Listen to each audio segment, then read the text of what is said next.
Another episode of Studio Stew. How could we? We are here again. I am Matt. This is I'm Jen. totally Jen. Always going to be Jen. Maybe, who knows? Again, I am Matt. We are here on Studio Stew, if I didn't say that, in Studio 304, where you can check out and use a ton of great tech that we're using right now to record this podcast / informative series. Jen, do you want to start us off? Give us a little taste of what we're talking about today. Sure, Matt. Thanks for asking. So what I thought I could talk about today is about timelines, creating a timeline for yourself. A lot of the kinds of projects that we do are pretty involved. Like, it's not something that you can necessarily like start and get finished in one day or one sitting. And sometimes these types of tasks or projects can seem pretty overwhelming until you kind of break them down into smaller, more manageable tasks. And one of the things that I have found very helpful over the years, whether I'm working on graphic novels or now that I'm working on a game, is to have a list of these smaller, manageable tasks and write them out. So nowadays with, all the different phone apps and, creating like a calendar or a list can be very easy. But I don't find that those kinds of lists, especially with how plugged in most of our everyday lives have become, are that effective. Like, it's pretty easy just to like look at something, swipe past it, not even look at it, just swipe past it. Very guilty and here. It just doesn't really register the same way as physically writing out a list. So I'm going to tell a little story. When I used to work in graphic novels, and I'd have like a monthly deadline of like 30 pages or so that I have to draw for that month. And it wasn't just like, draw a page, pencil it, ink it, color it, done. Like, it's more of a process than that because I was writing the script, And so it was write a script, make thumbnails. So I'm planning out like how each page is going to look, make sure that the story flows, then make pencils, scan them in, clean up the line work, color it, make sure it's formatted properly, then add the text. So there's all these like little steps that it can get very like easy to kind of get lost or kind of like lose track of time when you're working on any one of these steps. But I still had like this monthly deadline. So to make sure that I was like kind of staying on task, because once you start to fall behind that deadline, it becomes increasingly more and more difficult to catch up or to make up for that lost time. Like, there's only so many like overnight panics that you can make up for like any lost productivity to still reach your goal. So the way that I would keep myself on task and make sure that I was on my target goal was that I would have these little scraps of paper, because print size for these comics is not like a standard paper size. Mm-hmm. So I'd have all these little paper margins that I had like cut off of these Bristol pads to like format my paper to be the correct print size. And I would write out like every day before I got started what I was planning on doing that day. Like, if it was Monday, I would write Monday, Tuesday, Wednesday, Thursday, Friday, Saturday, Sunday. And then I would just like what I planned on having done that day, what I plan on having done the next day, what I plan on having done for the rest of the week. And sometimes, maybe at the beginning of the week, I would write out for like the entire month. And then the next day, if I had got ahead of schedule or I was getting behind schedule, I write it out again. And it wasn't like I was writing out like paragraphs of like goals or anything. It was just like little chicken scratch like notes. But it was more like the mental process that my mind went through. As I was writing down, I'm holding myself accountable. I'm mentally like visualizing how much time it's going to take for me to achieve my goal. And if I didn't achieve my goal, I'm shifting my timeline every day in a projecting in a realistic way how I'm still going to manage my progress. And I think that this process just adds a lot to actually being able to manifest that goal, to physically manifest that goal into becoming an actual thing, Yeah. as opposed to just having some kind of like dream off into the distance of like, oh, I'd really like to make a comic someday. I'd really like to make a game someday. There's a certain amount of like visualization, of understanding the process in a realistic way that maybe when you first start out a project and you don't have your workflow and your skill set fully developed, that you start to realize that maybe your goals, maybe your timeline that you made for yourself is not a realistic timeline, and that's nothing to beat yourself up over. It's just then every day that you're working on it, every couple days at least. I like to do it every day because it gets me thinking of it every day, even if that's the only progress that I got done on my project for the day was to write out like what I was planning on doing tomorrow. That is still an important, part of the process to keep that in your mind. Sort of a revolving door. It's Exactly. not that there is an end, not to sound, removed of hope. I had a million thoughts while you were saying all that. Well, please No, chime in. all very good things. We talk about technical versus difficult. So while we're telling you to make this to-do list, and it may seem like this either obvious or boring thing, say I recorded a song start to finish in one take.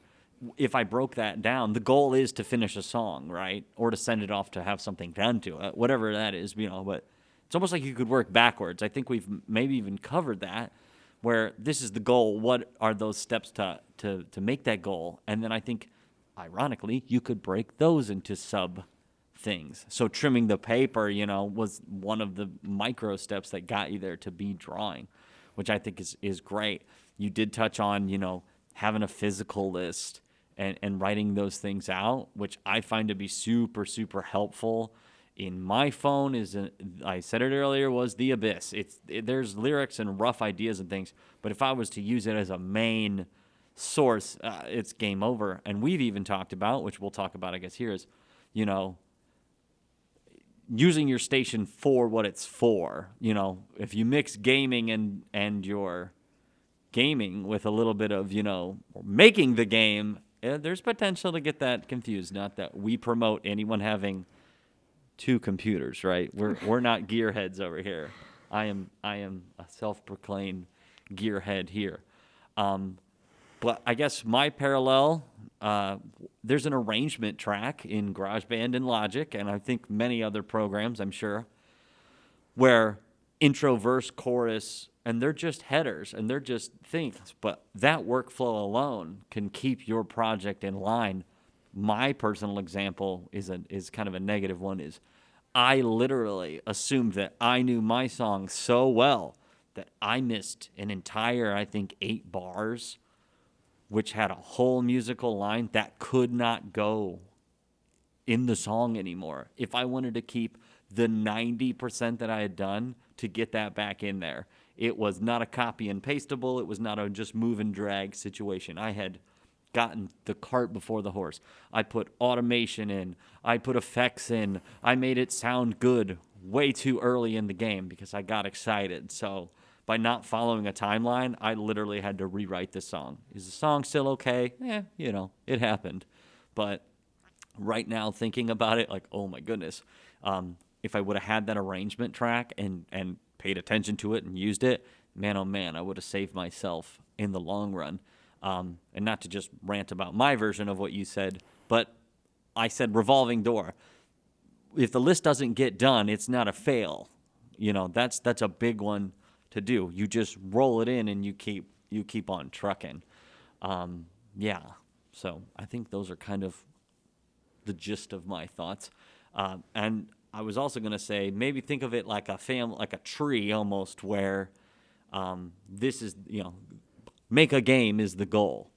How many, branches and roots and everything grows up into being that game or that song or that album or whatever, that work of art.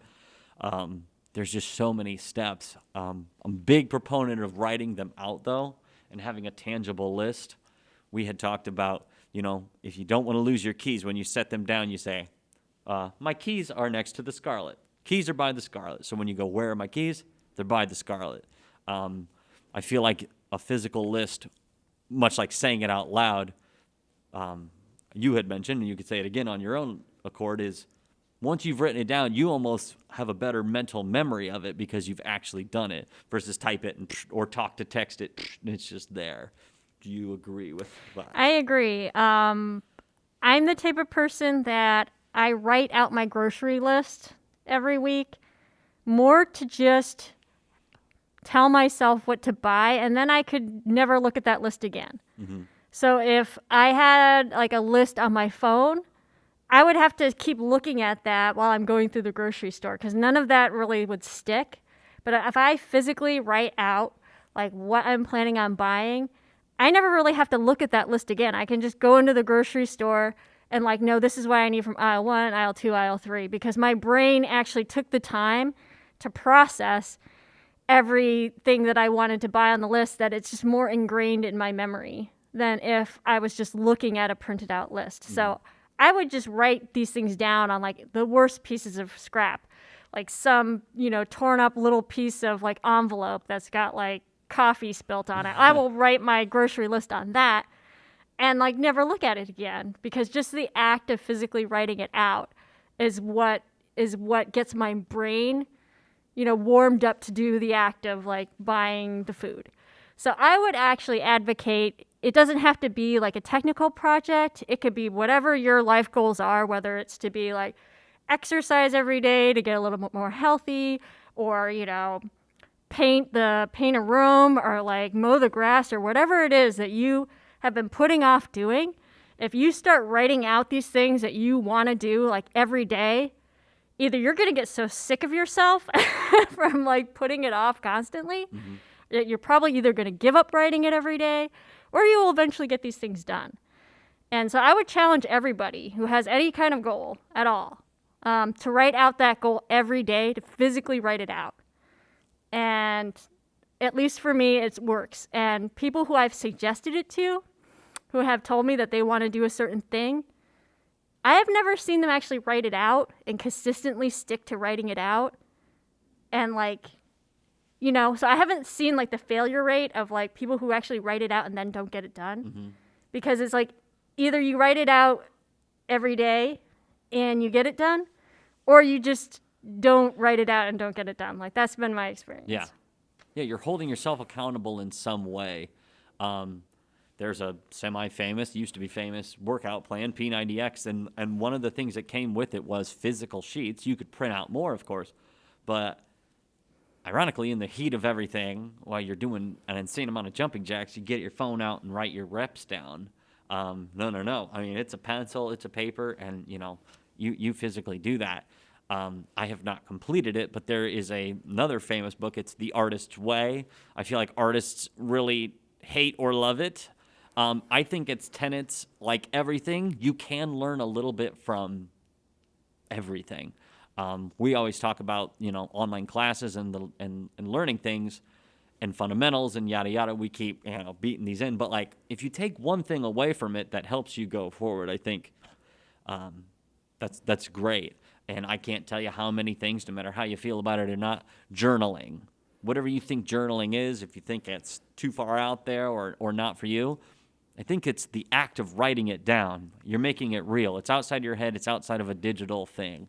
And we'll be the first ones to tell you, hey, look, technology is how we're talking to you. But really, it's kind of a relationship with yourself and your project. And one thing I did think of earlier is, and I don't want this to get anyone down thinking you don't have a team of people working with you, but if you look at what a team does, like director, script supervisor, props, whatever, there's people whose whole job it is to manage the project, to make sure it goes. So, I mean, after years and years of cinema, like they didn't get rid of those jobs. You know what I mean? Like, there's no so magic thing where the director's going to start, like, continuity and things like that. So don't get down that you don't have a team, but realize that they have those for a reason. And if you break down your project just like they have, I think your success rate might just skyrocket. So. And I know that it also might sound like, oh, yeah, I've got a list inside my head. Or, oh, yeah, I don't need to physically write it down. Or I've got, like, it written in a calendar or something on my phone. I'm telling you, just give it a try. Just physically write it down and then just throw away the piece of paper afterwards. There's something about the process of physically going through and writing it out with a pen, with a piece of paper and a writing utensil that just, for some reason, I think is how your brain processes that whole like writing and language process as you're writing it down. That I would challenge you to just do that every day when you're sitting around waiting for something to download, waiting for something to upload, waiting for a friend, whatever you're doing. We all have some moment in our day where we're sitting around just waiting for something to happen, right? Mm-hmm. Take that moment to grab the nearest writing utensil, scrap of paper, whatever, back of your hand, and just write out a few goals. And I find it to be just so transformative for like when I try to be productive. And when I'm not being productive, I can guarantee you I'm not like writing out any of my goals or keeping myself accountable in any type of timeline or schedule. Okay. Yeah. I've just seen so many different things, for whether it be self-help or be just project management, where they don't have to be mutually exclusive, where it is the physical writing, but also what you mentioned is throwing it away. There can be a list that you keep, but also free-form writing and just ideas. And I have found that even writing about how I'm free-form writing, and this is dumb, has led me to write things that were either usable or beneficial. So ironically, what am I doing right now? Why am I writing this? Or that time spent waiting could actually be used for. It would be nice if my game had this. It would be nice if I practiced this. Even just their goals. You're turning the wheels. Yeah, they can be lofty. They can be small, but like lists. We're talking about lists. We've given you a list of things to write lists about. Do you have any more thoughts on this? I think we've covered a lot of good ground here. I would just recommend trying it. Yes. Give it a try. Give it a try. That is the theme here at the Old Library, Studio 304, with Matt. I'm Jen. And Jen. We will see you next time. Feel free to send us your list of goals. Feel free to send us any thoughts, questions, things we should talk about. If we're interesting to you, we're interested in you. Think about that one. So signing off is Jen and Matt. We will see you next time on Studio Stew. Bye. Bye.